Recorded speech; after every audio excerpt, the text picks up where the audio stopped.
All right. So, as part of the lecture series, today we'll look at FFR,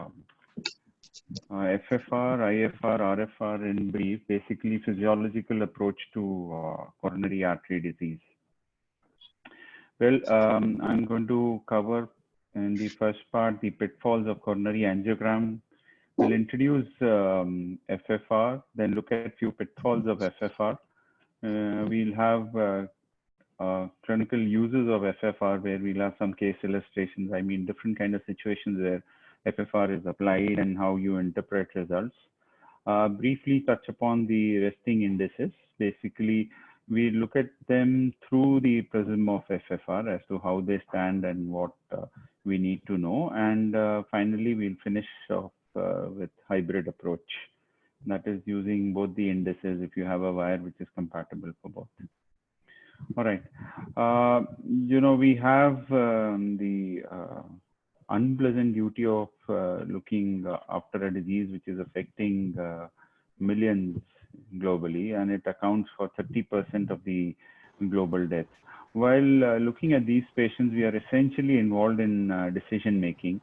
And when you diagnose, you have to offer either of these three therapies to the patient. Either you put them on optimal medical therapy, you offer them angioplasty or CABG, and this is based on non-invasive tools, which include the patient symptomatology, the functional status. Can everybody be muted actually at this stage? Yes, sir. Yes, I'm on it. Okay. So based on symptoms, and we have a few non-invasive tests which we apply. And if the results of these non-invasive tests indicate that we need to intervene, we go in for invasive assessment, which essentially means we look at the anatomy, and which indirectly means that we do an angiogram. And this cycle continues. You do the angiogram, you offer some treatment, and the patient again comes back, you analyze symptoms, non-invasive tests. So we get into a cycle. But till now, what I'm trying to impress is that we based everything on the anatomy or on the angiogram, which is kind of considered to be the gold standard. And because it kind of assists you in decision making, it tells you about the anatomy of the vessels, whether it's single, double vessel, triple vessel disease, reference vessel sizes, whether there is bifurcation lesion, or if there are collaterals, if it's CTO. And it also tells you a little bit about the morphology in terms of if there is calcification, tortuosity, how are the distal vessels, and what is the kind of TIMI grade flow which is there. But unpalatable fact is that whatever you might do, in about 30% of cases, if you base all your decision on angiogram, you will certainly go wrong. So, I mean, your decision will not be right, and whatever you offer will not be correct. The reason for that is, there are some limitations of angiogram because the image quality can be inferior because of inadequate opacification, which is seen more often with the radial than with the femoral, because at times your catheter does not reach and there's a lot of streaming. You are angle dependent, so there can be vessel overlaps, and especially assessment of left main severity becomes very difficult. And if you're two colleagues sharing the lab, I'm reasonably sure you might have experienced, you will not agree on the severity of the lesion. And more importantly, if the lesion happens to be eccentric, the problem will be much more. You also don't get to know about the distal vasculature, and if you have a multivessel disease, you won't know which one is the culprit. So there is certainly a need to improve upon what we've already been doing. That means we are relying totally on angiogram, and we need to improve because till now we have gone with the premise that severity is what will tell you what the outcomes are going to be. So myocardial ischemia, mind you, is the most important factor, which will tell you whether this patient will benefit or not. So the most important prognostic factor in any given case is the presence of myocardial ischemia. And benefit of revascularization has been established that those who have around 10% of the myocardium which shows reversible ischemia, they will benefit from intervention. Now, this is a very nice slide, which tells you that to correlate anatomical stenosis with ischemia, it's an animal study model uh, which is shown here.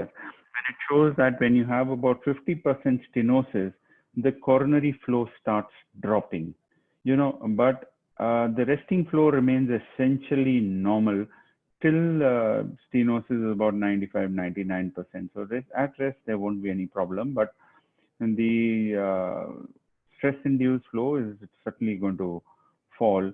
And at what level the symptoms will come, we don't know. So you see, there is considerable variability of ischemic threshold of any given person. So diameter stenosis is very difficult to prove this. And as I have already stated, that current guidelines definitely put a stress on the demonstration of ischemia before a lesion can be considered for stenosis. Now, very often we get to see this, and you're really not sure. Patient has got class 3 angina. Which one is responsible? We really don't know if you have a triple vessel disease.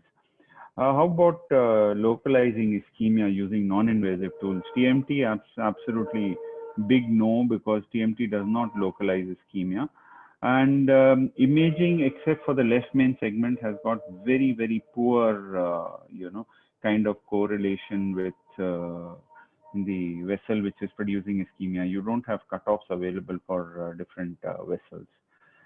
So in this slide, what I am stating again is that the sensitivity, specificity of exercise testing, which is TMT, and the nuclear scan is, pretty low. So there was always a need felt for an invasive test, which would give information as per the lesion. So in FFR, we got a tool which will tell you that once the patient is on table, it will tell you that, okay, this is the vessel which is responsible for using ischemia. Mind you, another important fact is when you do an angiogram, it's only about 50% of these patients who come onto the table with non-invasive tests, while the remaining 50% have come, based on symptoms. And if you have TVD and if you decided to intervene, or you have double vessel disease, it becomes very difficult, or a single vessel disease with intermediate lesion.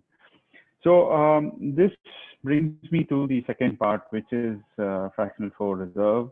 So this is a physiological tool which is used to assess the ischemic burden of the myocardium. So it helps you to guide complex intervention. And what exactly is FFR? FFR is a technique where we measure the pressure difference across the coronary artery stenosis in order to determine its hemodynamic severity. Well, in a very simple way, it is defined as pressure distal to the stenosis relative to the pressure proximal to the stenosis. So it is as given in this cartoon. You have a stenotic segment. So it's the pressure difference of the distal, pressure of the distal by the pressure proximal segment. And it is lesion specific, and it can accurately identify the lesion which is responsible for ischemia, So and it scores over the other parameters. And how does one do it? You do it with a pressure wire, and this is a pressure wire. This is an 014 wire, like any other coronary wire, but this wire has a distal pressure sensor, which is located 3 centimeters from the tip. And it is this sensor which records pressure in the distal part of the coronary artery, distal to the coronary stenosis. And if you see, and it's an engineering marvel, it is a wire which has got a sensor, which I was telling you. This has got hydrophilic coating and a hydrophobic connector with which it is connected at the distal end. It's got a PTFE coating in the proximal part and a polymer sleeve. It's like all the other coronary wires, only the distal 3 centimeter of this wire is radio opaque. And this is how a wire looks. I'm reasonably sure all of you might have seen this wire in the cath lab. It's no different, but a lot of people complain that this wire is not trackable, not good. But then imagine they have cut open this wire and put electrodes, and it's giving you pressure. So you can't expect it to be as trackable, malleable as the other coronary wires, because it's got a different set of engineering which has got into it. Well, when we start doing FFR, we need to learn how to handle this wire. And as I mentioned, that please don't handle this wire like any other normal coronary wire. So avoid kinking. And you should be very, very careful with the distal end, because that is where the sensor lies, and you should not be damaging the sensor while shaping this wire. You have to, while you are performing the procedure, you have to tighten the torque device properly before torquing it. So it comes with a torquing device, and I will tell you when I move ahead.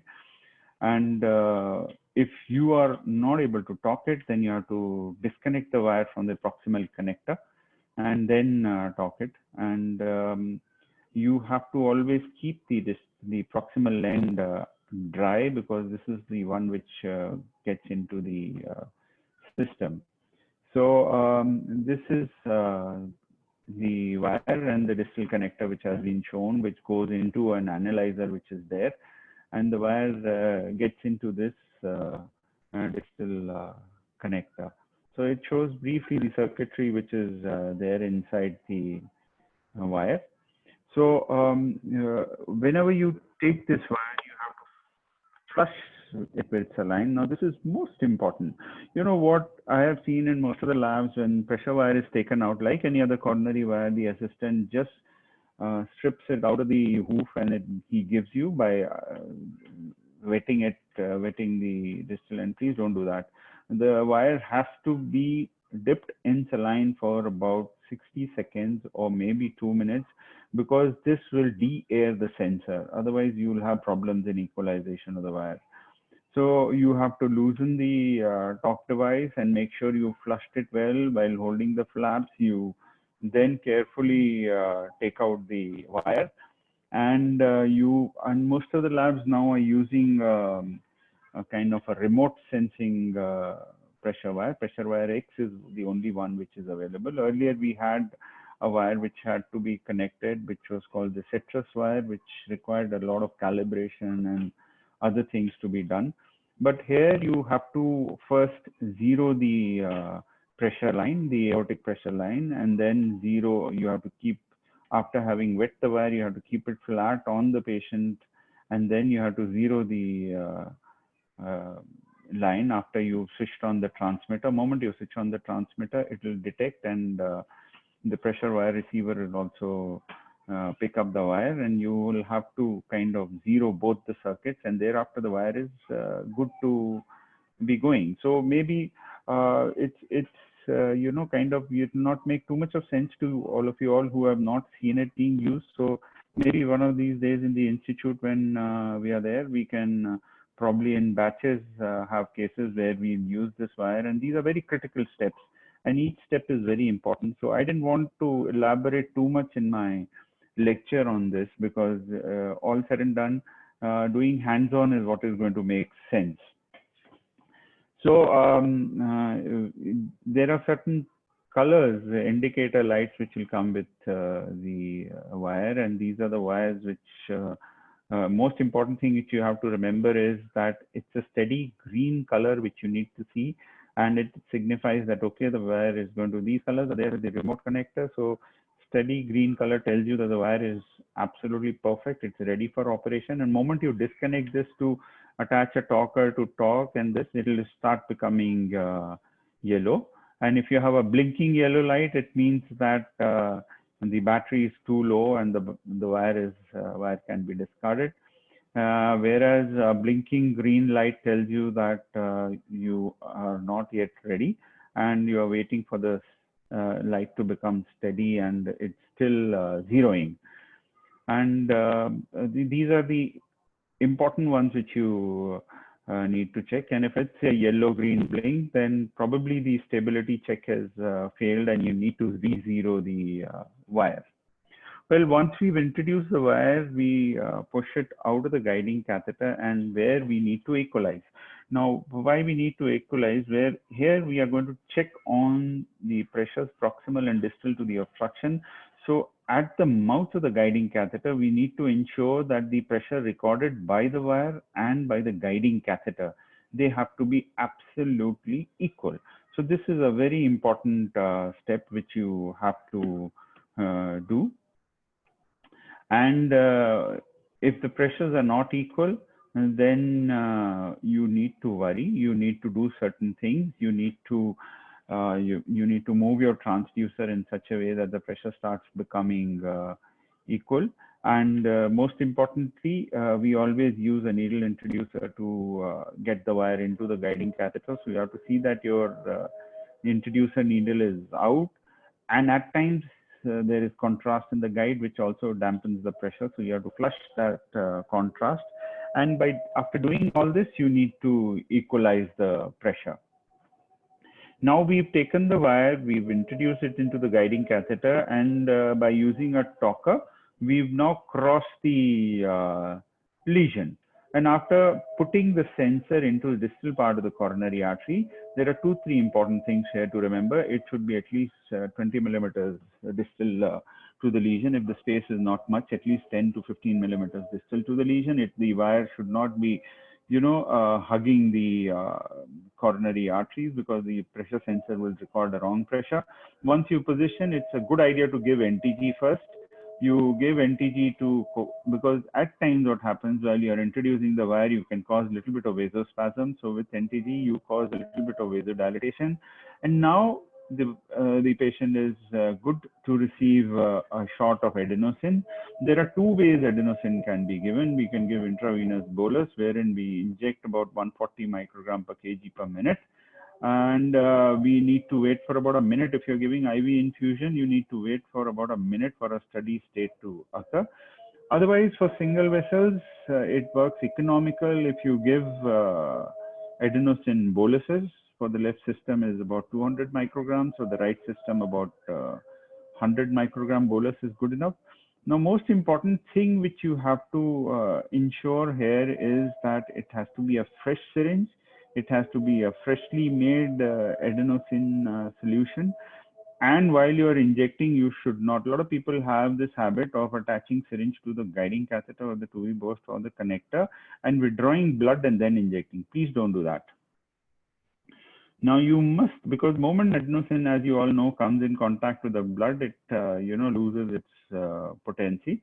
So please don't dilute the adenosine by sucking the blood back.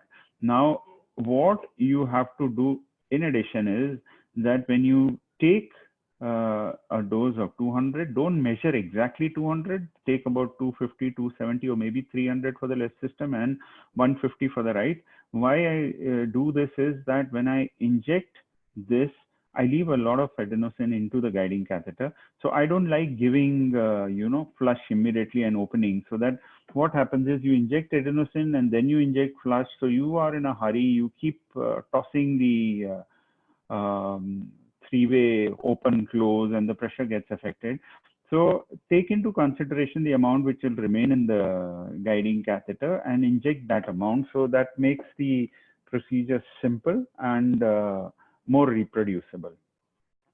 Well, no difference if you use IV and IC, provided the disease is in one single vessel and you're not doing a pullback, or there is no osteal stenosis. I'll come to that when I come to the third part of the talk, and where you have to use only IV and not intracoronary. So both work pretty well as shown in this slide. Now, once you've given adenosine, then on the screen you will see the value of FFR which comes out. So generally the proximal pressure, that is the aortic pressure, is recorded in red, and the distal pressure is recorded as green, and FFR comes in yellow color. So just remember this sequence. The FFR here is 0.44.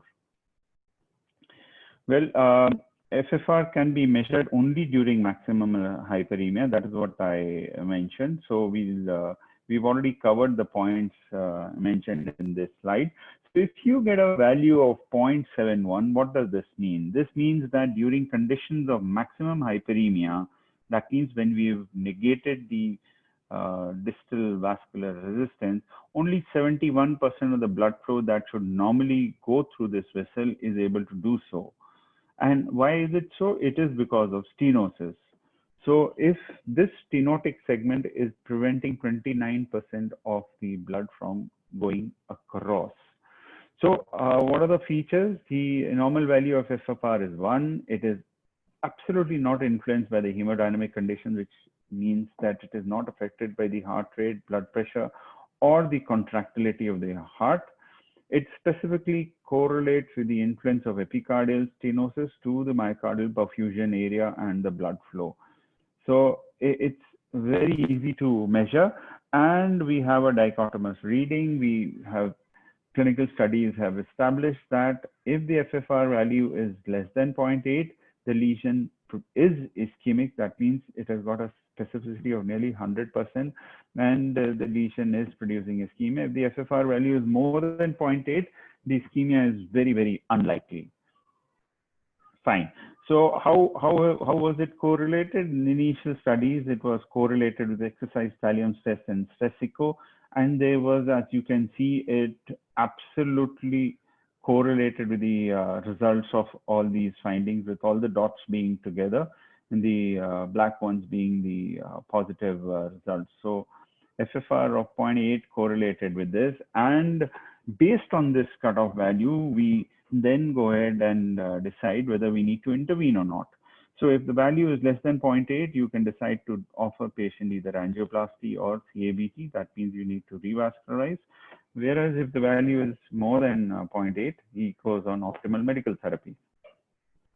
So what does FFR tell us? It basically tells us whether the stenosis is physiologically significant or not, and it also tells us thereby it tells us what is the extent of the ischemic burden in the territory, which by correlating it with the blood flow which is going through this stenotic segment.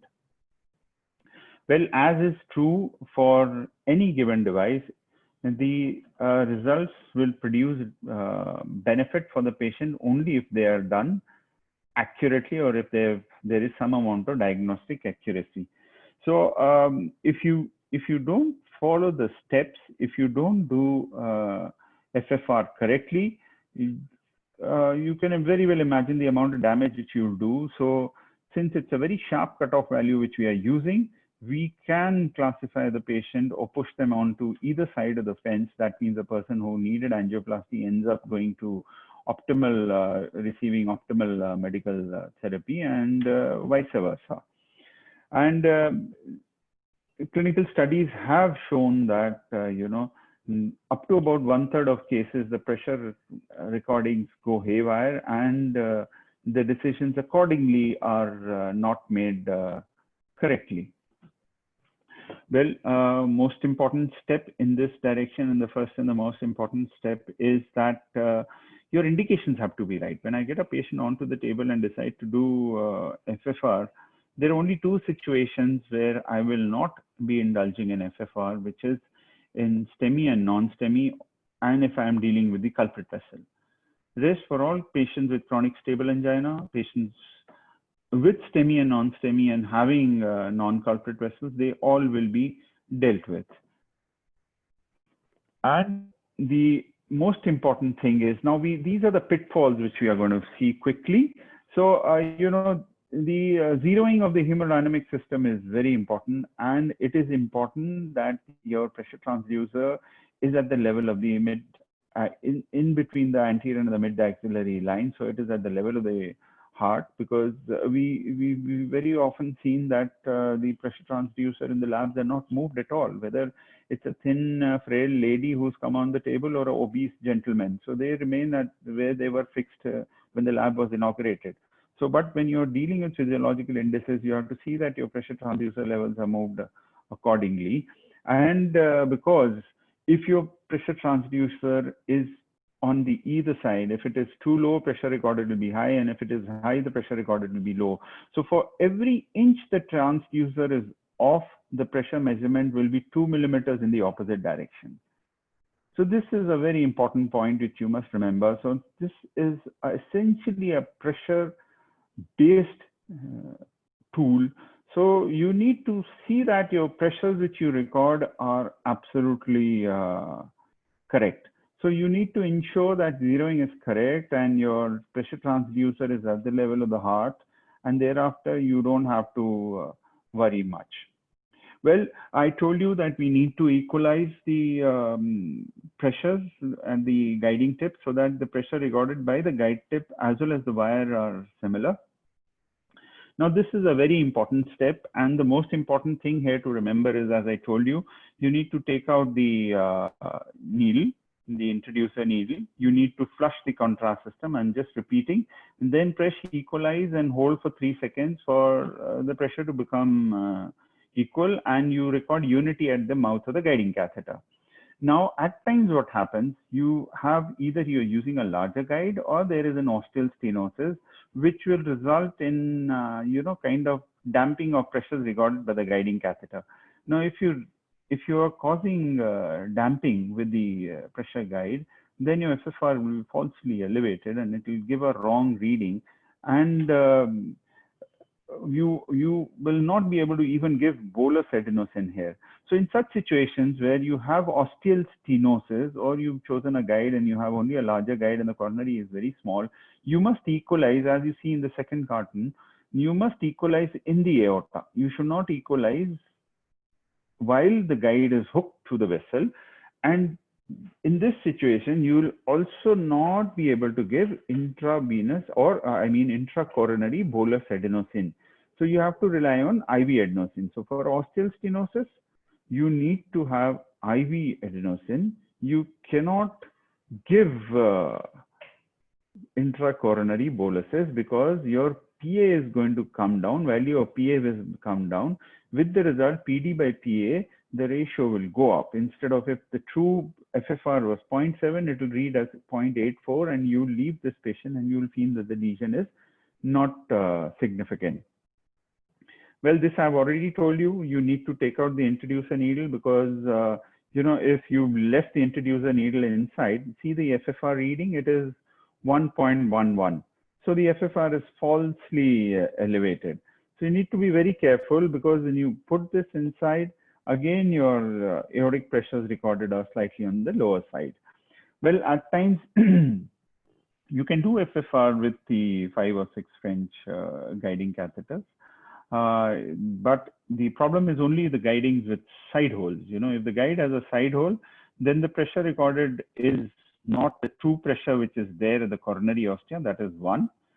And two, when you give intracoronary bolus adenosine, more than half of the adenosine will be floating into the aorta. So there will be a problem. And this I've already covered. If you have any kind of ostial stenosis, your FFR values are going to go absolutely wrong.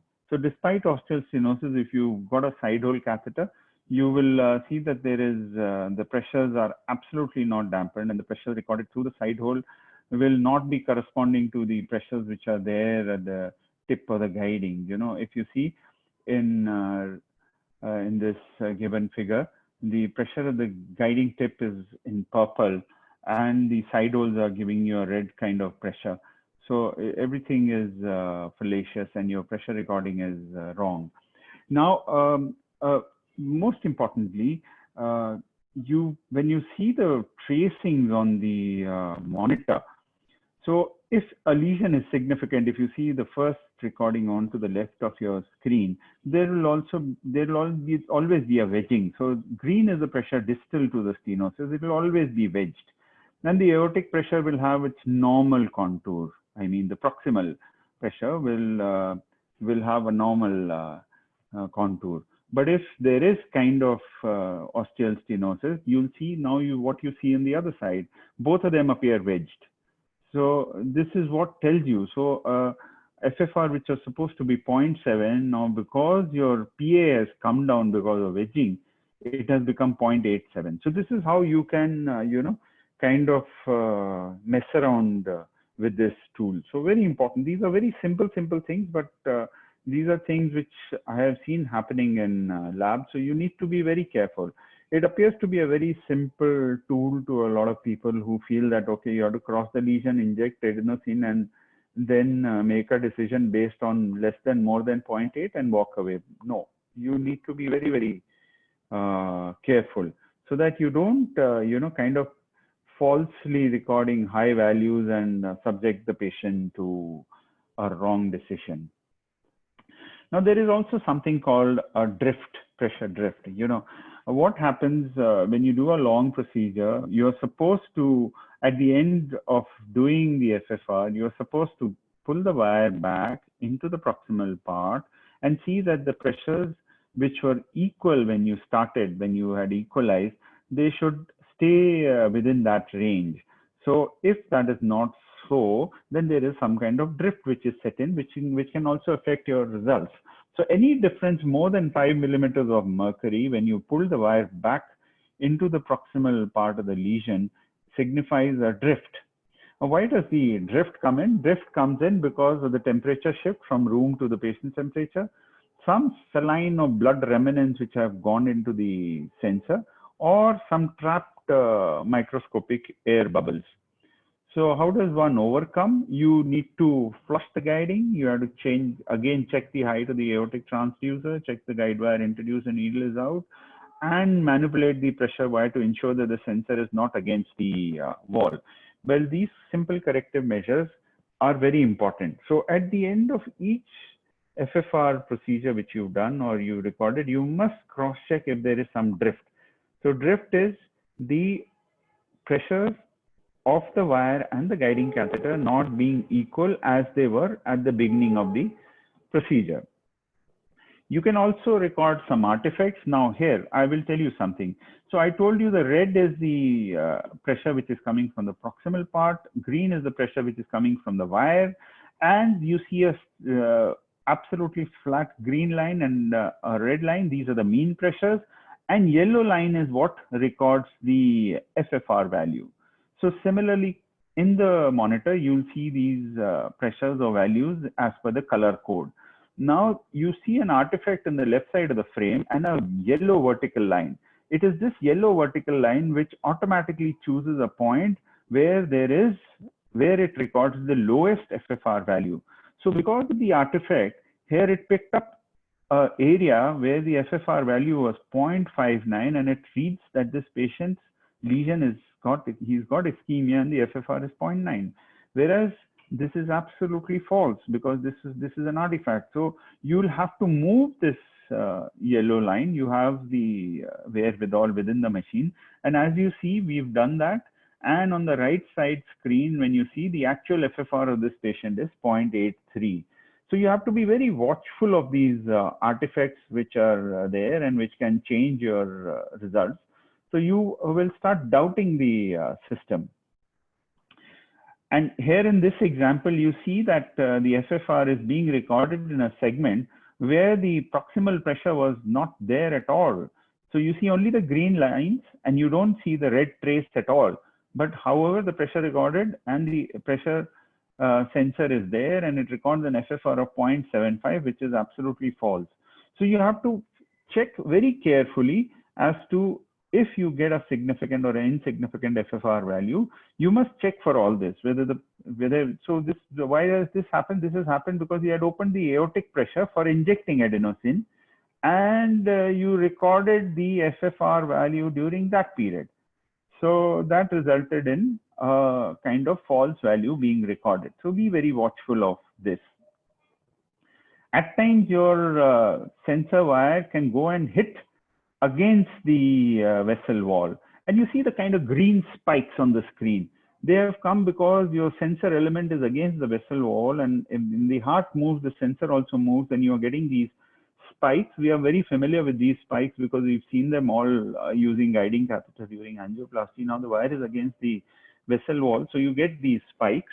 And you see the FFR value now, since the green spike is going up, so it's become 0.96. So you have to be watchful.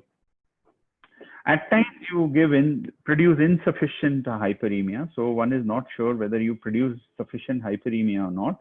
And if you've not given enough adenosine, you will underestimate the gradient, and you will underestimate the disease severity. Very important. How does one get to know? So if you see a fluctuating line on the monitor signifies that the adequate hyperemia has not been induced. So what does one do? So for this, one has to now increase the dosage of adenosine, and you see a nice horizontal line of PD by PA, which is the state of maximal hyperemia. So very important. These are a few practical tips which I wanted to pass on to you, because I thought these are very important for you to know as to how it helps. Well, there are certain pathophysiological pitfalls. I told you, whenever we start the procedure, the wire can cause vasospasm. So we need to give NTG. If you don't do that, you will overestimate. And so NTG is a must. In collateralized CTOs, you can overestimate the FFR because it takes into account not only the myocardial area, but also those areas supplied by the collateral branches. We'll be covering all this. And almost of all the hemodynamic parameters, if your mean arterial pressure is less than 60, you have quite a few, you have the chances of underestimating the FFR. So you need to administer volume, get the mean pressure up. Severe LVH, there is a problem because here the microvasculature is, there is a lot of fibrosis, microvasculature is kind of damaged. So you can underestimate the lesion severity. And same thing applies in patients with severe AS, because again, they have a lot of microvascular dysfunction. In disorders like diabetes, where there is microvascular dysfunction, there are chances that you will underestimate the severity of lesions. So these are all the situations where you will record, despite a lesion being significant, you will record a very high FFR value.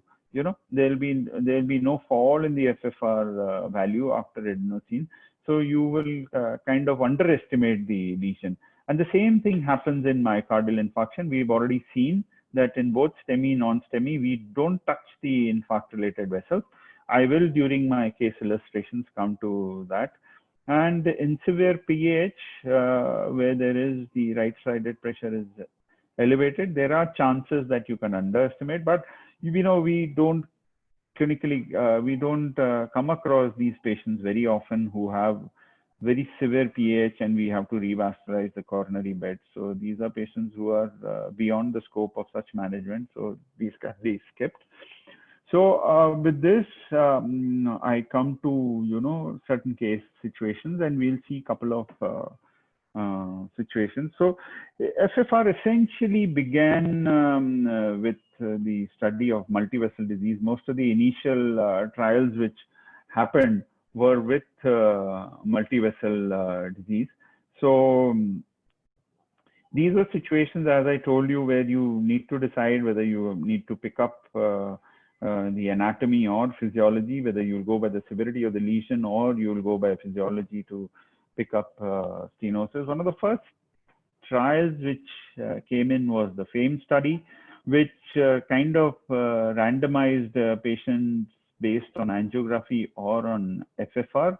These are patients with multivessel disease, and angiographically, any lesion more than 70% was considered for revascularization, whereas only those lesions where FFR were less than 0.8 were subjected to revasc. So on an average, 2.7 lesions in the angiographic arm and 2.8 lesions were found to be significant. And what they noticed was that the number of stents were more, the stents used were more in the angiographic arm.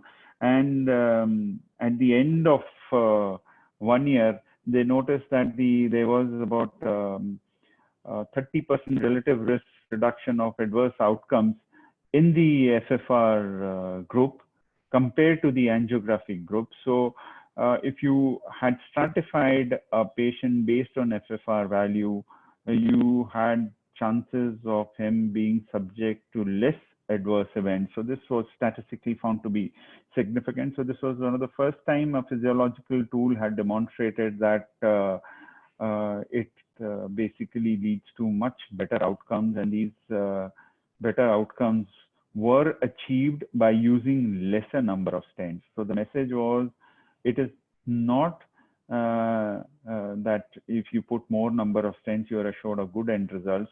If you picked your lesion well and you've done appropriate stenting, you are assured of good results. Well, not too many people were kind of sure whether this is going to help or not, because they said that we've left significant looking lesions without stenting. So that is what led to DEFER study. In DEFER, the cutoff used was 0.75. And for the patients who had the FFR value more than 0.75, they were stratified into two arms. Those with angiographically looking significant lesion were stented, and the others based on FFR value were deferred, and they were said that, okay, we are not going to do anything to them because the FFR value is more than 0.75. And at the end of 2 years, the patients where therapy was deferred, and 89% of them had absolutely no adverse events, and outcomes are very similar to those who underwent PCI. So this is the first time it was established that if based on a physiological index, you've not intervened or not done anything to a particular lesion, you are assured of good outcomes. And these benefits were maintained over a period of 5 years. So those lesions which are not deferred and were not intervened continued to do well, and they did as well as those who had undergone stenting. So the message was, the prognosis of non-ischemic stenosis is excellent, with the risk of death and AMI being less than 1%. So that gives you the courage of leaving the stenosis, which has an FFR value more than 0.75. So stenting a non-ischemic stenosis does not benefit patients with stable chest pain. With this, we came to FAME2 trial. FAME2 trial was again of patients with stable CAD with 1, 2, or 3 vessel disease. The patients with 3 vessel disease were very less, about I think 20% or so, and they were randomized into two parts. All those who had FFR value less than 0.8, they were taken into the trial, and those who had FFR value more than 0.8, they were put in a registry, which was followed up over a period of time. These were about 27% of the patients. So 73% got into the trial. Now these patients with FFR value of less than 0.8, they were now randomized into optimal medical therapy or PCI or with optimal medical therapy. The background was that the COURAGE trial had shown that if you angiographically stratify patients of chronic stable angina and take them up for PCI, COURAGE showed that PCI is of not much help and is as good as optimal medical therapy.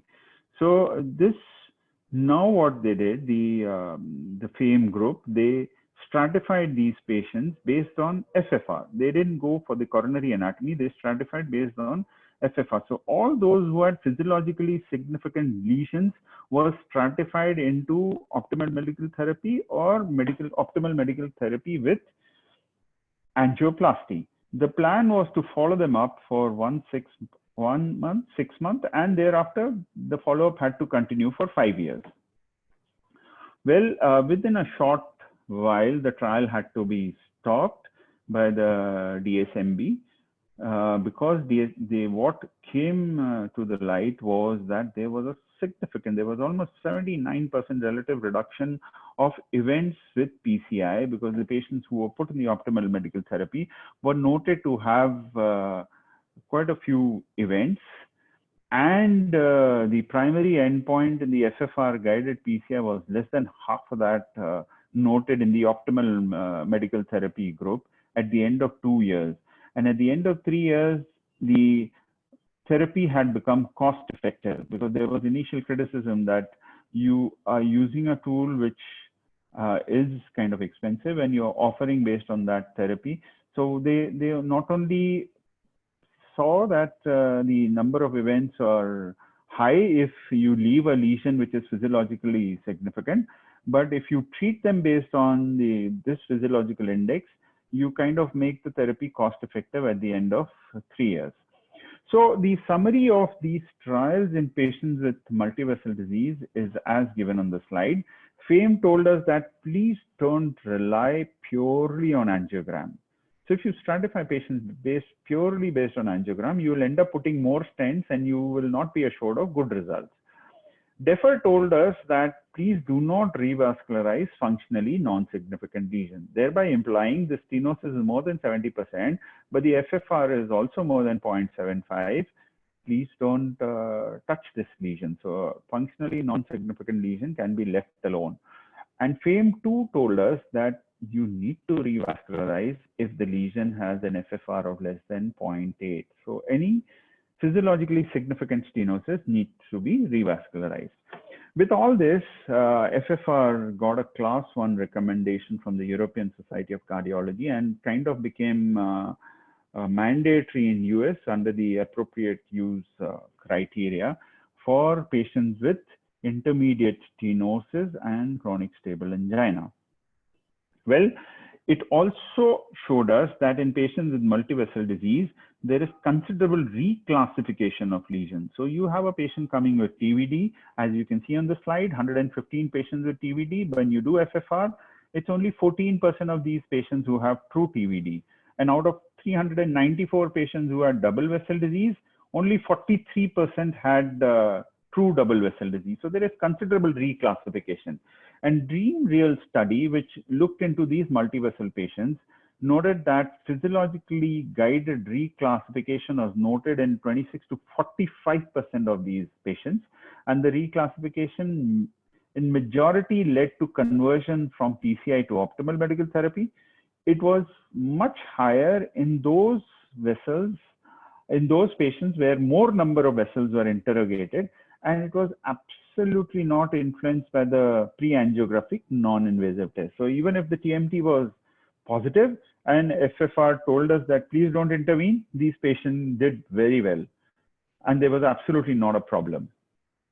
Well, the proof of the pudding of the physiological index came from Syntex 2 trial. This was a trial which stratified patient based on coronary physiology. They used both FFR and IFR. And see, they kind of deferred 31% PCIs. You know, this was a disease, this was a group of patients who had triple vessel disease and real complex triple vessel disease. So PCI was deferred in 31%. And what they in addition noticed that the number of lesions which they treated when they compared it to the historical Syntex 1 trial was much lesser. There was significant reduction in the number of patients who underwent revascularization, and so was the case of number of TVDs which were dealt with. So significantly fewer patients treated and significantly fewer TVDs treated, but the results were there to see. So they noticed that Syntex 2 results were equivalent to Syntex 1 CABG results. Syntex 1 had shown that in patients with complex or with higher Syntex scores, CABG is a much better option.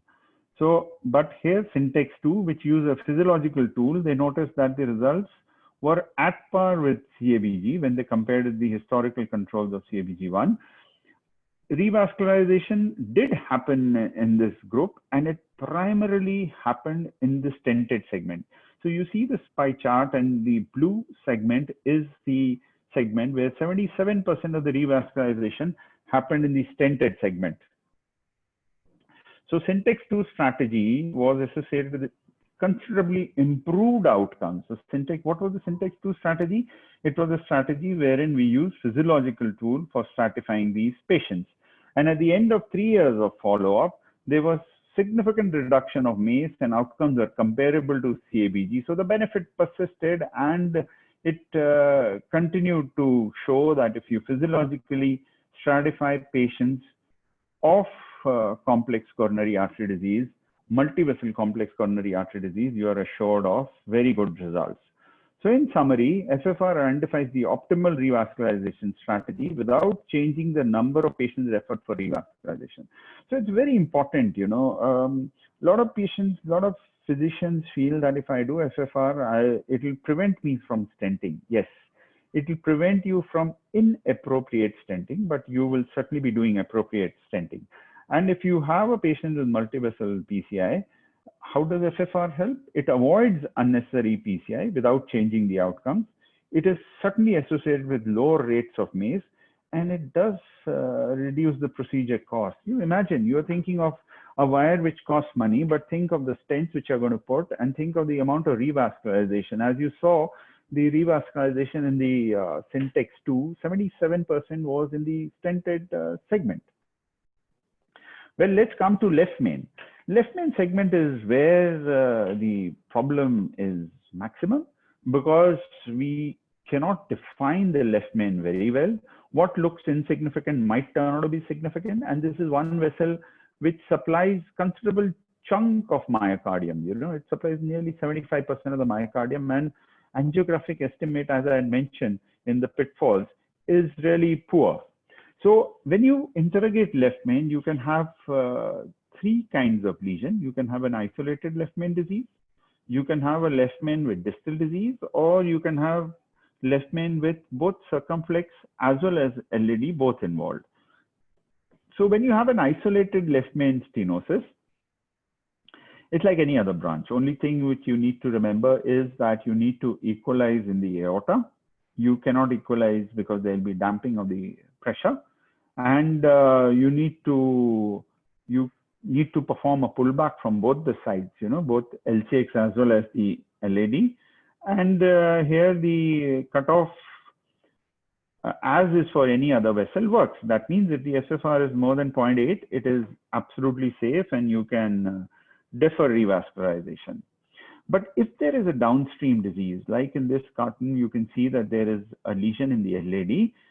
Again, you need to perform a pullback in both the segments. And if you have a downstream disease and if you get an FFR more than 0.85, it's absolutely safe to defer the left main PCI.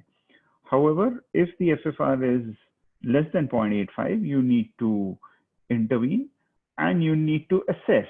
What happens if both the segments are involved? You have disease in circumflex, LAD both, and there are multiple tandem lesions. Now, in this situation, you need to add imaging to ascertain the significance of left main disease because there is a considerable, impact of the distal stenosis onto the left main stenosis. That means the left main shaft is involved, the circumflex is involved, as well as the LAD is involved. So in addition to the FFR pullback, you need to add imaging. So what do the meta-analysis or the different clinical trials, because this is not, you cannot randomize this. So it basically comes from observational studies. So this basically has shown that if you have an isolated left main disease, FFR value of 0.8 is absolutely fine to defer a lesion. And if you have one downstream disease and you still record a FFR of 0.85, you can absolutely leave this lesion and not do anything. But if you have multiple lesions here and there, that means the circumflex is disease, LAD is disease, you need to add an imaging tool and you need to go for the area stenosis and the plaque burden to decide as to what is the health status of the left main segment. Let me now take you through the ACS population.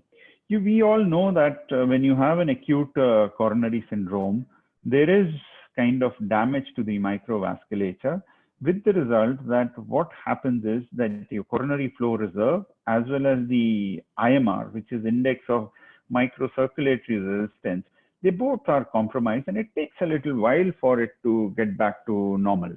So as you can see here, for the same degree of stenosis, the FFR value is pretty different because in the normal myocardium, the microvasculature is preserved. So the amount of blood which is passing through a stenosis, which is in the upper part of the slide, is not sufficient. Whereas since there is a considerable chunk, almost 50% of the myocardium has now got scar, this is good enough to supply the distal vasculature. So the FFR value is insignificant. please keep this in mind because this will come handy in your assessment. So when you have ACS, we absolutely don't touch the culprit lesion. This I've told you in advance in the first part of my talk. But what happens in a patient of STEMI when we do primary angioplasty, nearly 30 to 50% of these patients have got multivessel disease. So the debate is whether we should treat all of these vessels now, or that is, whether we should be doing complete revascularization, or we should kind of leave them alone and get them back at a later date. And what exactly is the role of FFR?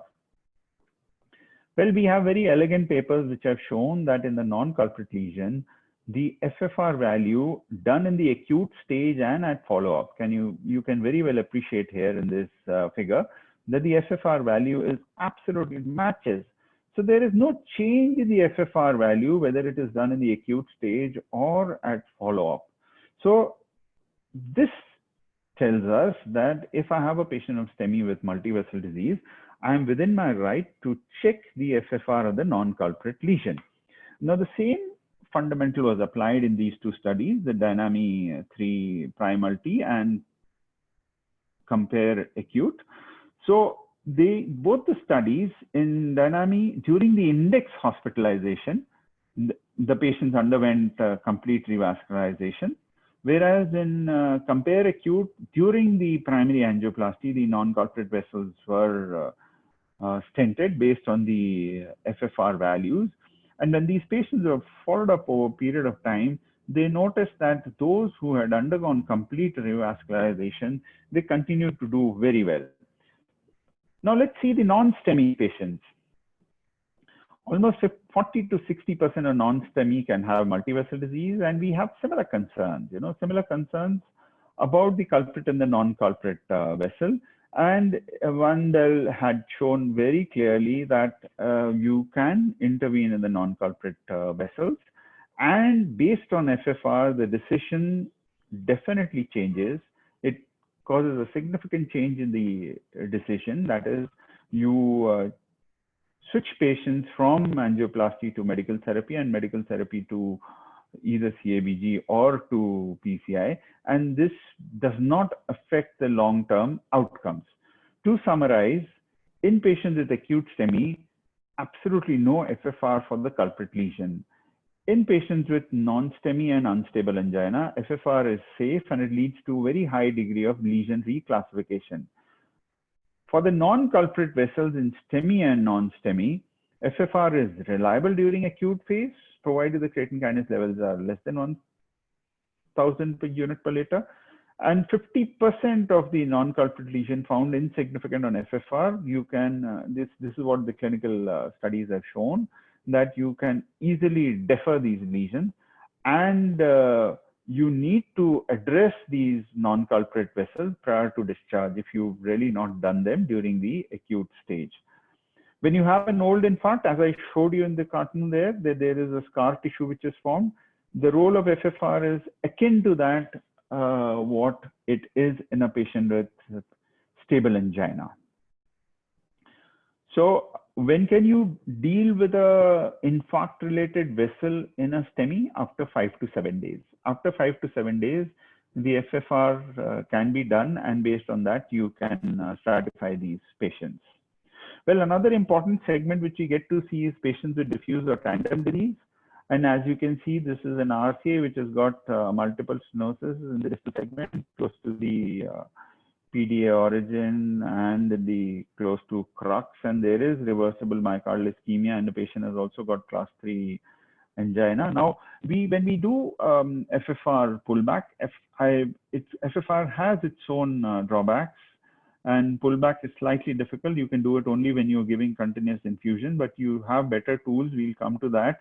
So you have to now identify the segment where there is a maximum drop of pressure. So between the lesions labeled 2 and 3, the delta FFR is 0.52, and the same is seen. So this is the area where there is maximum fall of FFR. So we need to treat the largest delta FFR and then repeat the pullback. So if you have diffuse disease, please do a pullback and look for the area where there is a maximum fall in the value or a difference in the value of FFR and treat that. We did just the same. The lesion between 2 and 3 was stented. And thereafter, when the pullback was repeated, the pullback showed that between 1 and 2, there was still a fall of 0.18. So the FFR there was coming to 0.72. So that area was also dilated because the cumulative FFR was coming 0.72. So that means that lesion had now become significant. So you have to treat the largest first and then reassess the FFR in diffuse disease. So if you have any specific doubts, we can take up at the end of the talk, because this was one area which I was told to address. Now let's look at the bifurcation lesions.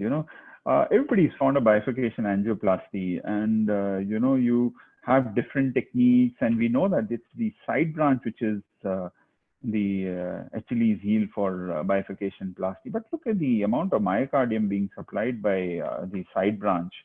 It supplies a very small chunk, even though of the same size, it's supplying very small chunk of myocardium. And that is why the FFR, if you do an FFR of the side branch, it will come to be insignificant, because even though everything else is same, the area of stenosis is similar. Both of them have 60% stenosis, and the area is 4 millimeters square. But the main branch is supplying a considerably large portion of myocardium. So the FFR is significant, whereas this is supplying a very small portion. So the FFR is insignificant. So whenever you plan to do a bifurcation angioplasty, you must measure the FFR in the large side branch. And if the large side branch has FFR value of less than 0.8, it is significant, but you must also take into account the proximal main branch stenosis, which is present before the side branch takes off. So what I'm saying is that the FFR value of less than 0.8 of the side branch is so because there is a contribution coming from the proximal main branch stenosis as well. Well, majority of the side branches with diameter stenosis of more than 70% have been found to have insignificant FFR, and nearly 2/3 of these side branches have been found to be insignificant. So the elaborate plans of putting 2 stents can be laid to rest, and you can easily get away by doing provisional stenting. So what are the precautions? The precautions here are that please avoid doing FFR in complex side branches. That means what I'm saying is that a side branch is very tortuous, it's calcified, it has got diffuse multiple stenosis. I would not do, and it is not recommended also, because the wire does not track well, and you can dissect and you can raise a flap and make an insignificant stenosis now significant. Primarily, we keep FFR for short ostial stenosis. And if you put a wire in the side branch, please don't jail this branch. You can't do that. Okay, my main wire is main vessel has been wired, and the FFR is insignificant. So let me leave this wire behind to go ahead for provisional stenting. Please don't do that. This wire is absolutely not to be jailed. And FFR of 0.8 for the jail side branch is an appropriate criteria for intervention and for moving ahead. So let's see this example. Before PCI, and the lesion appeared that to be tight, and after main branch stenting, there was some amount of plaque shift which happened. We did a kissing balloon. So the FFR, which was significant, 0.77, after main branch stenting became 0.72. And after doing a kissing balloon, it becomes 0.89. So we are happy. We let it be. So provisional stenting has worked. Left main, distal left main, the LCX ostium has some amount of plaque, which now becomes significant. FFR pre-stent was 0.95, sorry. And at 8 months of follow-up, it still continues to do well.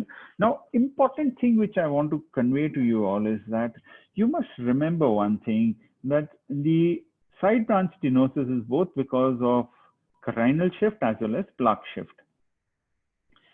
So a lesion appears to be very tight and significant, but might not so be in terms of producing ischemia. So what happens if there is a carinal shift? The area of the side branch remains constant. It's the diameter changes. So a vessel which was circular has now become oblong.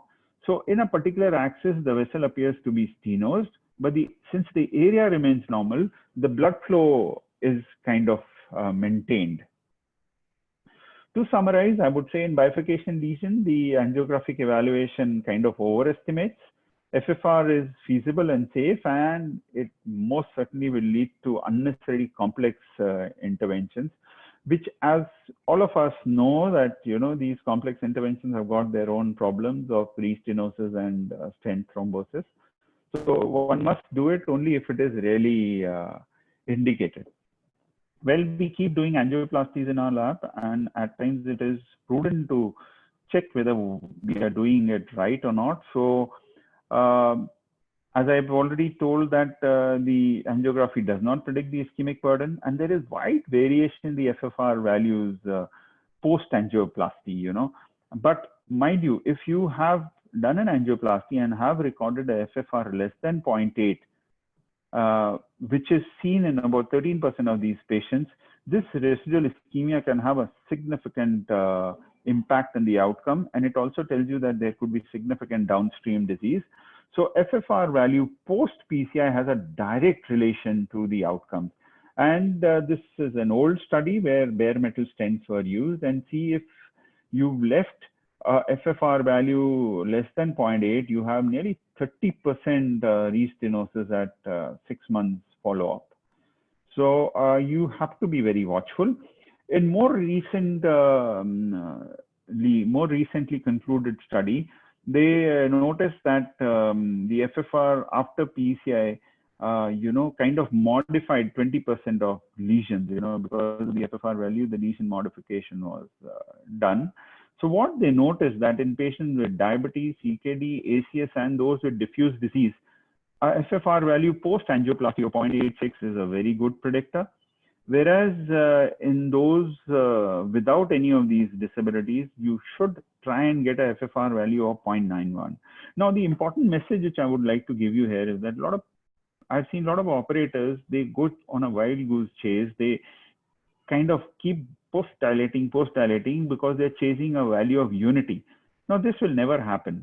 This never happens post-PCI. The reason being that there is some amount of diffuse disease, there is some amount of disease which you are not in a position to assess. So it'll be very difficult to get. If you get closer, the more closer you get to unity, the better it is.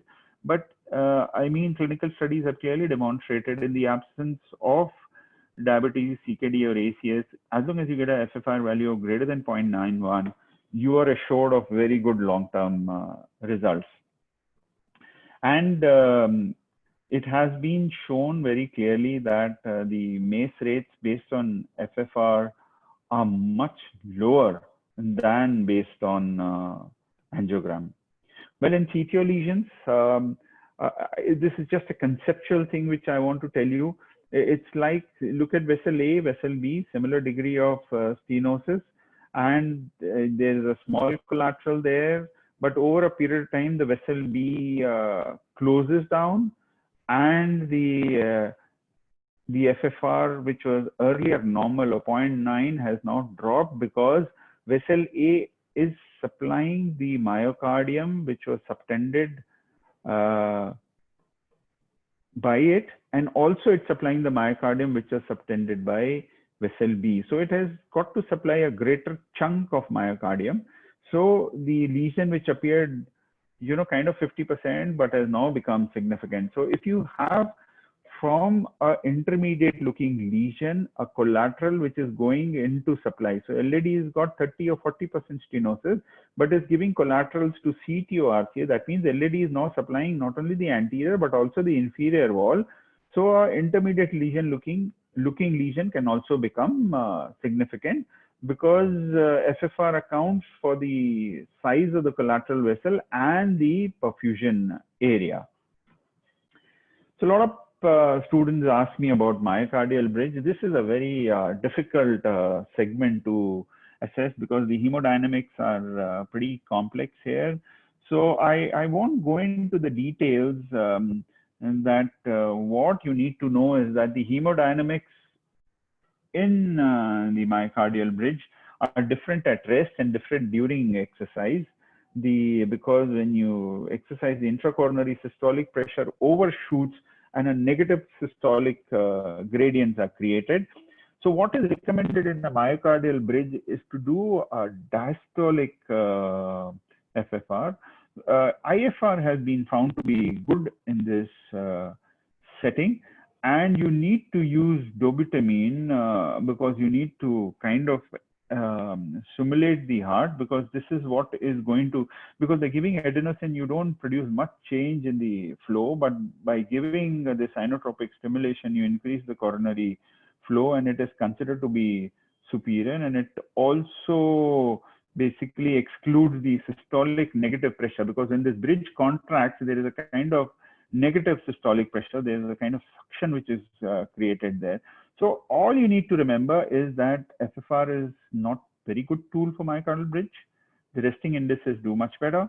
You need to use dobutamine to kind of enhance the inotropy of the heart and to promote the increased blood flow through that segment so as to overcome the negative systolic pressure gradients.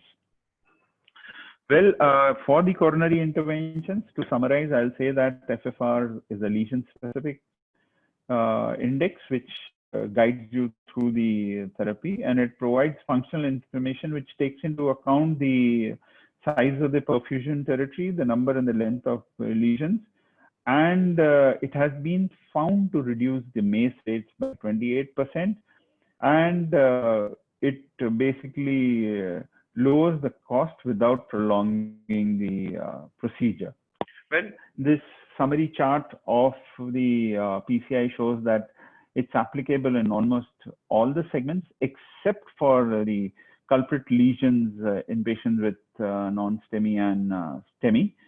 So rest in all different kind of situations, I've kind of not covered CABG, so it is applicable in almost all other segments. Briefly, I'll touch upon the resting indices. If you all want to break, then we can stop for a while.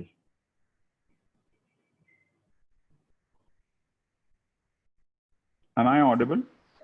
Yeah, sir. Shall I continue? I think another, I think in 10 minutes, I should be able to wind up. Sure, sir. Let's continue. No problem. Okay, fine. So that we can have discussions. So, you know, a lot of people ask, and there are multiple resting indices. Basically, it implies it's a simple ratio which you need to take of BD by PA. And based on that, you, without any injection of hyperemic agent, you calculate and you see that whether this is predictive of myocardial ischemia or not. This is what it is, and any kind of wire is going to work. You know, basically it looks at the pressure difference, and it's kind of a summary of the whole cycle. So the entire cycle is assessed when you say PD by PA. The entire cycle pressure ratio comes out of it. Now I'll show you a case example. So this is just to signify how difficult it is to create resting condition. So you see it's kind of an AP cranial with slight LAO till the LED shows diffuse disease in the proximal and mid part.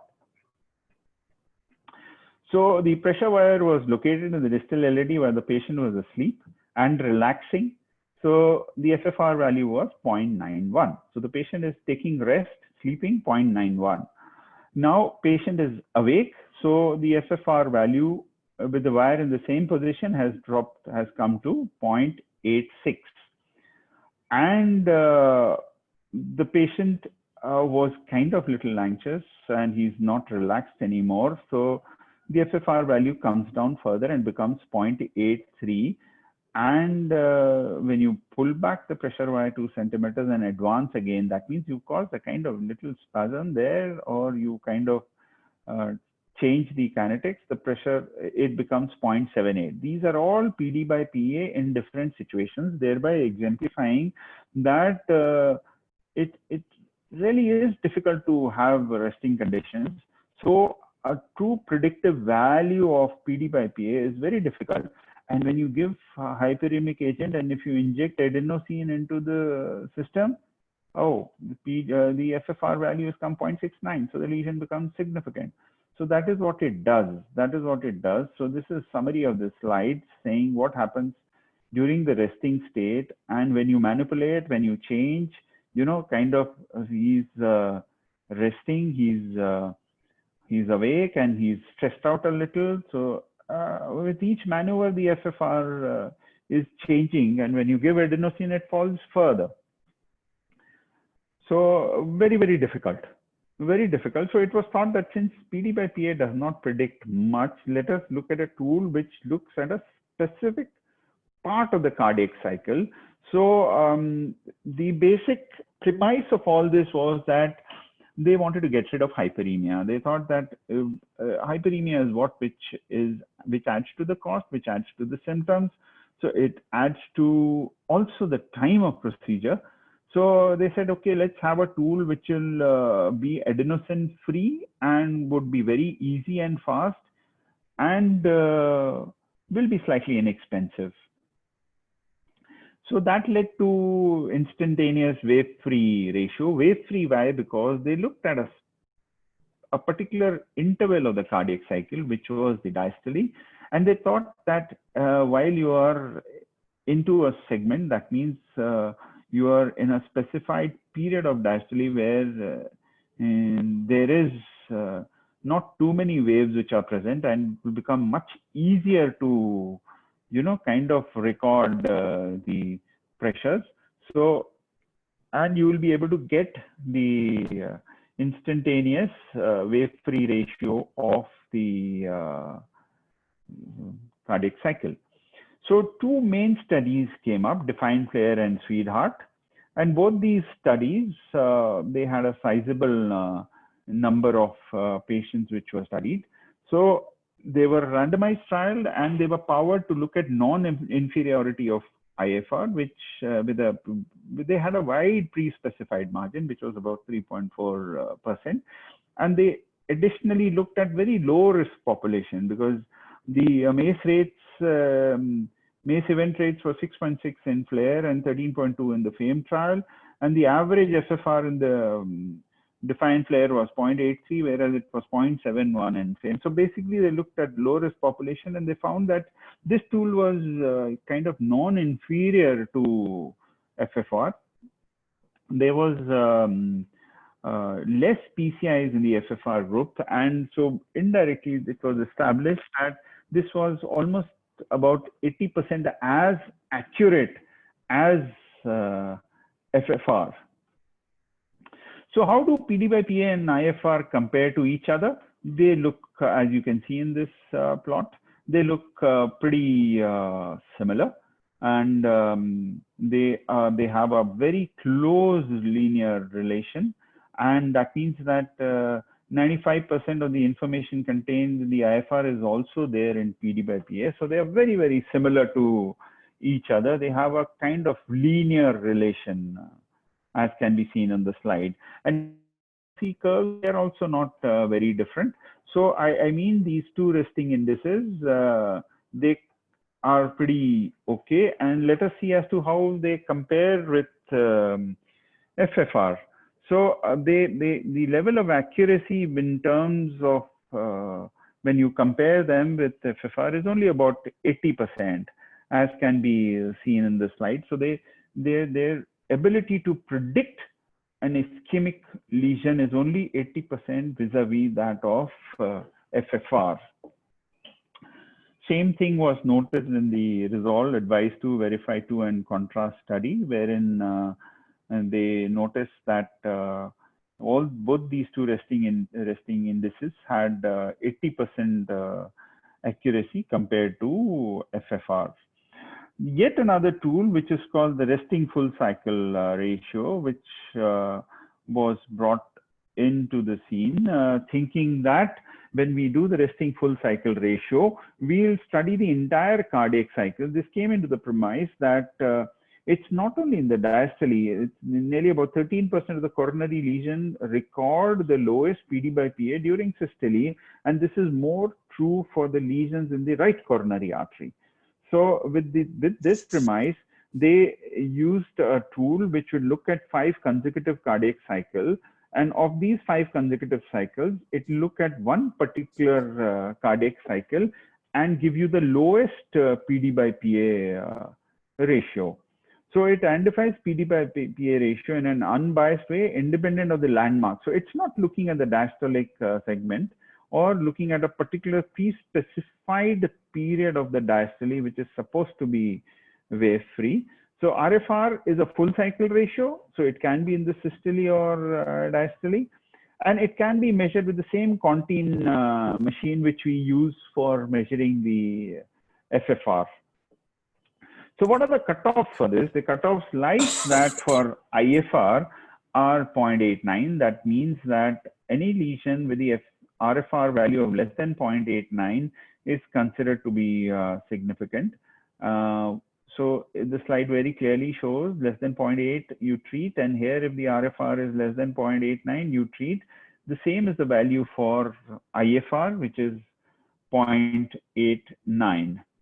Well, what is the major advantage of IFR or RFR over the FFR? It is serial stenosis. And for those patients who are intolerant to adenosine and don't tolerate adenosine well, even though it's a short-acting drug, it does produce a kind of chest discomfort and dyspnea in a lot of patients.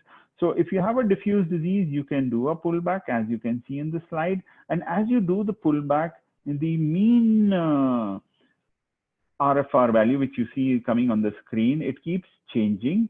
And each time the RFR value changes, the color coding of the graph keeps changing, and it tells you, it will clearly in a diffuse disease show you as to where is the maximum change, so that you can now identify the lesion. So it really works very well in serial or diffuse diseases. So the cutoffs as given here, so resting PD by PA we don't use at all, even the cutoff there is 0.92, whereas for IFR it is 0.89, and same is true for RFR. And this is compared to 0.8 which we use for FFR, and if you see the diagnostic accuracy of FFR is 100%, whereas that for IFR is about 80% and 81.5% for PD by PA. Now, with this, I come to the last part of my talk, which is the hybrid approach. That means I have done IFR, I have done RFR. Can I go ahead and do adopt an hybrid approach? Yes, I can do that. You know, the problem of FFR has been adenosine. So is there a way we can avoid adenosine? Yes. If you can see the algorithm, which is a very nice and plain algorithm, which is shown on this slide, it can reduce the adenosine administration in nearly 30% of your patients. So if you have a resting PD by PA less than 0.8, absolutely you can go ahead and do the angioplasty as is noted in 10% of lesion. You give contrast. There is a very elegant contrast study which has shown that contrast also produces vasodilatation. And with the contrast, if the FFR drops to below 0.8, you are again very happy.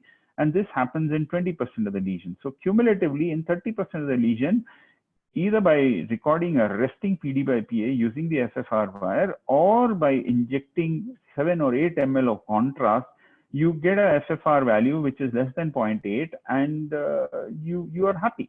You've got a significant lesion in hand.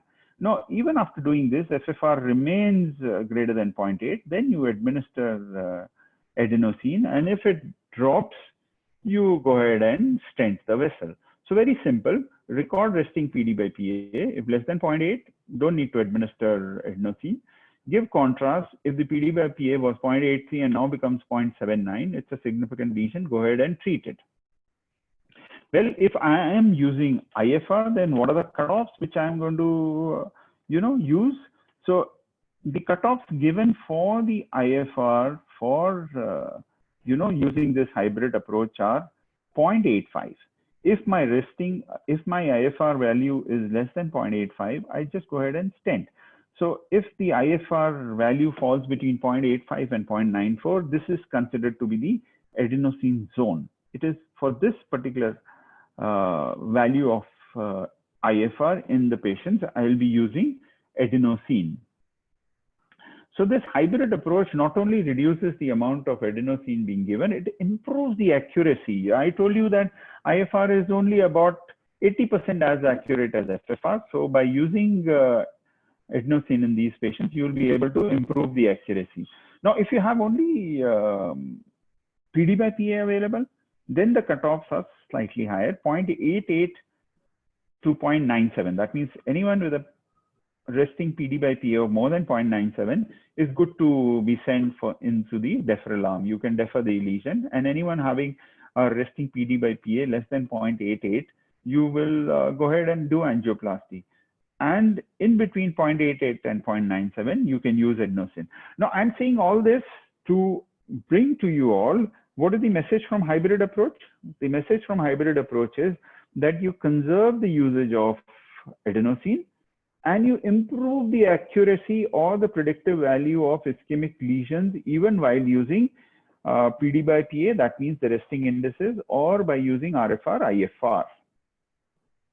Well, this is what hybrid approach helps you. It improves the accuracy with judicious use of adenosine, because adenosine is a drug which is expensive, which causes symptoms. So you can judiciously use adenosine and prevent the adverse effects by doing this. This is a summary slide. So the same thing which I told you, the FFR, the cutoff is 0.8 for PD by PA, more than 0.97, don't need to do anything. Less than 0.88, you please go ahead and stent. And for hybrid FFR, I mean IFR, the values are 0.85 to 0.94 for injecting adenosine.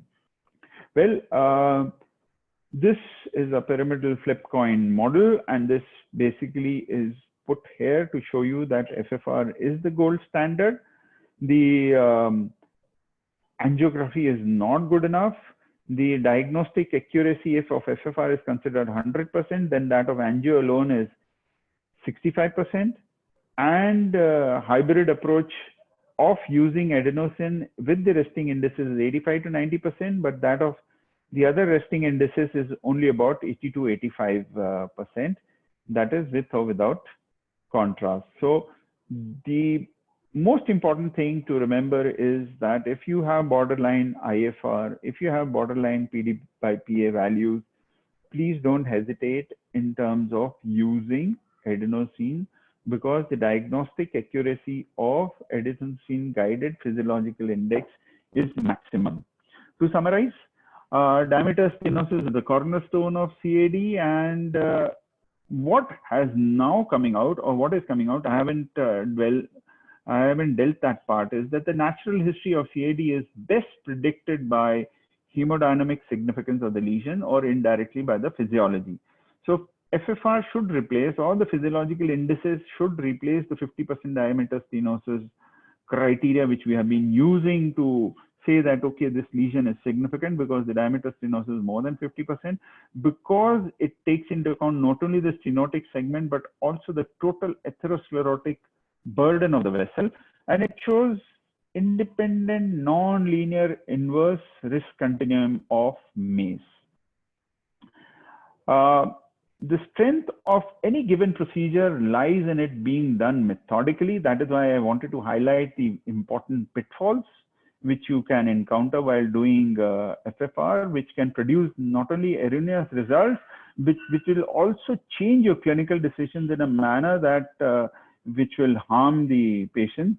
So a few simple tricks and adhering to the procedure protocols will optimize your results and will lead you to taking decisions which will be good for the patient in the long term. To conclude, I would say that the diagnostic accuracy of angiography has limitations in assessing obstructive disease. Coronary physiology scores over the diagnostic angiogram in assessing the significance of coronary stenosis, and PCI should be guided by coronary physiology as it is more reliable and better predictor of long-term outcomes. Thank you. Thank you, sir.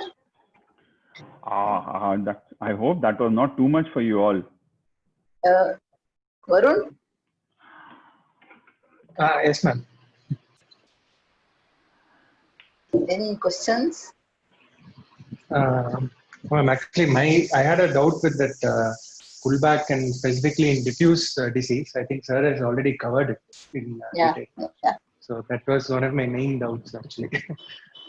So, So Varun, you are understood? Yeah. I'll Yes, just add one more point, ma'am, here that I mentioned, because I gave you a lot of information in a short span of time. So, I mean, for those who, kind of not understood, I'm willing to repeat this talk after the end of 1 or 2 months after you made an attempt to read a little. So for the diffuse disease, most important to address wherever you have maximum drop or maximum change in the FFR value, that is one, and then reassess. Generally, it has been seen that the distal lesion will mask the proximal lesion. So if you have a distal lesion, it is going to mask because it prevents the myocardium distal to that stenosis from, being interrogated. So the other important thing is when you're doing a bifurcation, I told you when you do the side branch assessment and you find the side branch is significant. So there is also some contribution to the side branch coming from the proximal main branch lesion. So in that situation, you are within your rights to dilate the main branch and repeat the side branch assessment. So what I normally do is if I'm doing a bifurcation angioplasty and I find a side branch significant, then I go ahead and dilate the proximal main branch and then repeat the side branch assessment. So the stenosis of the proximal main branch also contributes to the FFR of the side branch. So you will get a realistic value of the side branch FFR only if you have an insignificant contribution coming from the proximal main branch. So these are two important things which you must remember where serial or diffuse stenosis is found. Hello. Yes. Hello. So good evening, sir. My name is Dimpu, sir. So thank you, sir. That was a wonderful lecture, sir. Sir, I had two basic doubts.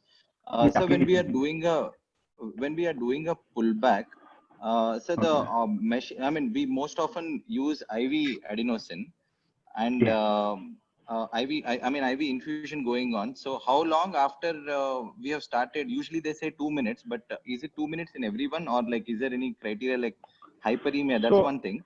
And what happens if there is a AV block during the pullback? So do we need to repeat the whole thing because that can alter the hemodynamics? So if it does end up causing an AV block because of increased dose, so should we repeat the whole thing, especially if we were at the area of the interest on the angiogram? Okay, fine. Very good question. So the important thing here to remember is that, as I told you, FFR is not a very good tool for pullback, but we still use it with IV adenosine.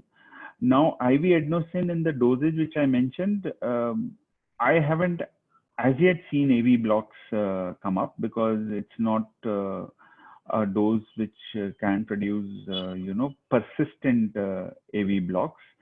So because the continuous infusion is to be given, as you rightly said, for a period of 2 minutes or so that you achieve a steady state.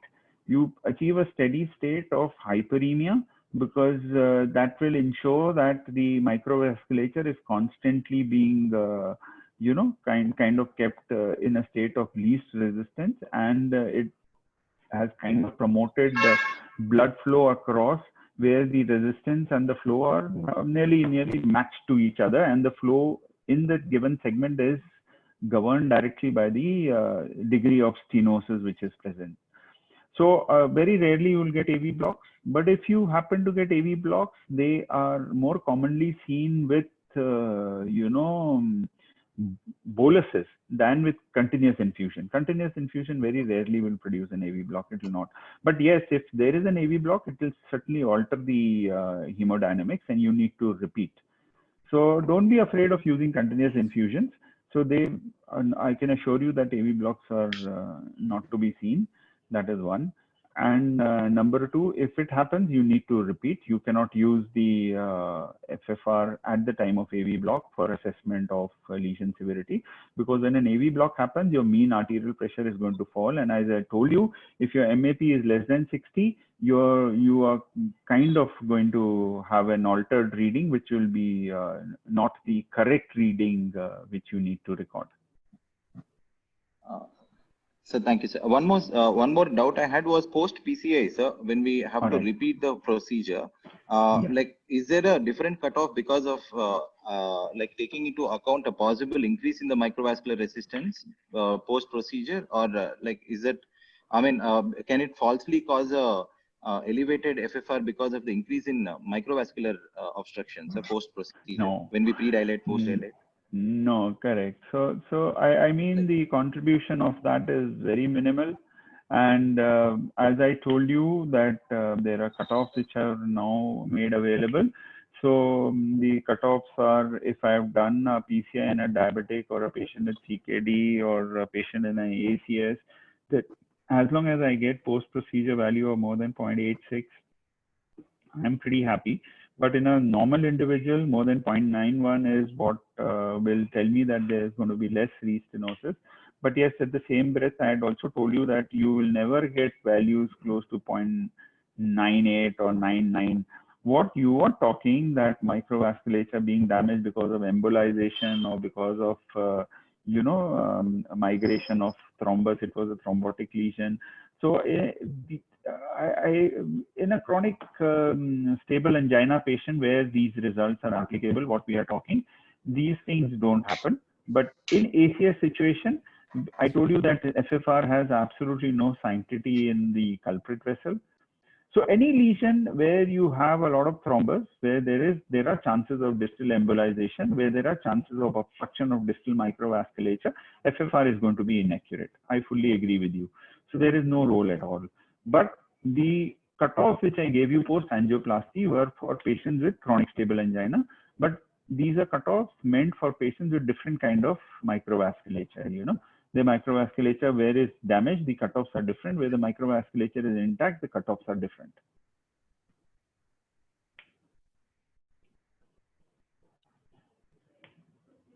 Sir, even now the preferred one is FFR only, sir. Where? You prefer FFR over all the other so, ma'am, in terms of diagnostic accuracy, FFR scores over the other indices. So I mean, the major advantage of the resting indices, which includes IFR and all, is that it's the patient comfort and the cost of procedure and the ease of procedure. If I have a multi-vessel disease and if I have an IFR, I don't have to give recurrent boluses of adenosine in different vessels. It reduces the procedure time. And I put in a wire in all these vessels and I interrogate and I get the values which dictate therapy.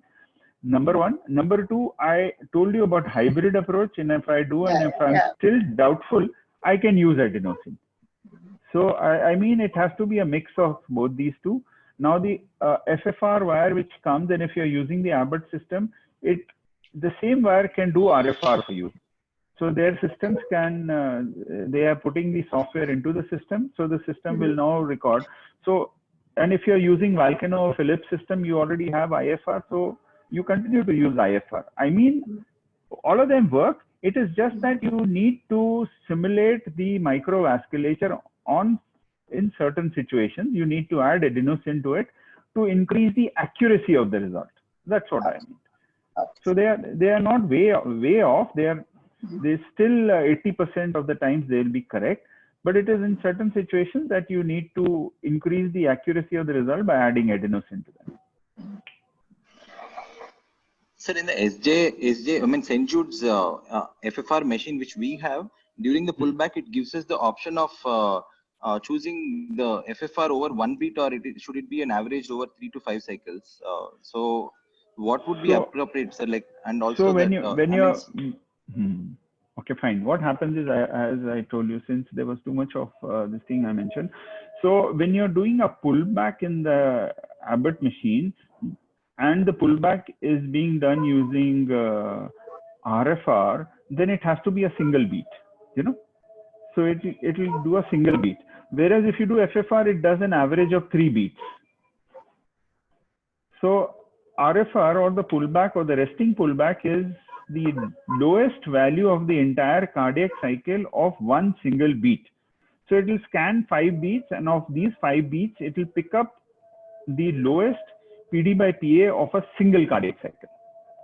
So that option you have to give for the pullback to a single cardiac cycle. Correct. But when you're doing FFR, then it has to be for the 3 cardiac cycles. It will give you a mean of 3 cardiac cycles. Mean minimum FFR it will calculate. Okay, sir. Sure.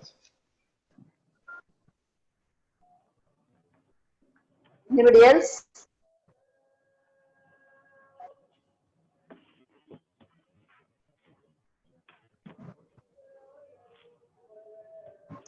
Thank you very much, sir. It was an excellent. Thank you, ma'am. Thank you, and we'll deal with OCT tomorrow. So same time we'll meet, ma'am. Right, ma'am. Thank you. Thank you, Thank you, everyone. sir. Thank you, sir. Thank you. Thank you very Thank much. you, sir. Thank you so much. Thank you, sir.